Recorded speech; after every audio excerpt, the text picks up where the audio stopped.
آج کا سوال یہ ہے کہ مال کی محبت میں گرفتار ہو جانا، کیا مال کی محبت، کاروبار کرنا، رزق کمانا، دکان کھولنا، دکانداری کرنا، آفس کھولنا، کمپنی بنانا، کام کرنا، کاروبار کرنا، ڈیلز کرنا، کیا یہ خلاف شرع ہے؟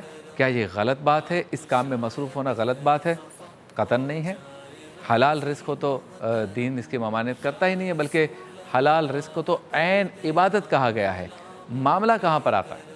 معاملہ ایک آتا ہے حرام کام، حرام رزق، حرام طریقوں سے، حرام ذرائع سے کمائی جانے والی دولت، اور دوسرا جو معاملہ آتا ہے وہ آتا ہے دولت کی ہوس۔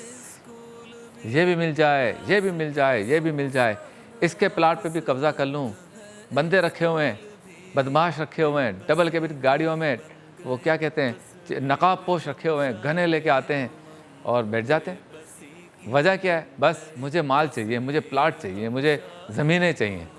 تو اس چیز کی ممانعت ہے، تو اس پر ذرا گفتگو کریں کہ دولت کی ہوس، دولت سے محبت اور مال سے پیار اتنا آ جائے کہ رشتے بھی ختم کر دے، شریعت سے بھی روگردانی کرے اور انسانیت کا بھی خاتمہ کرے، قتل و غارت گری پہ اتر آئے اور سارے اخلاقی معاملات کو تہہ و بالا کر دے اور کہے نہیں مال چاہیے۔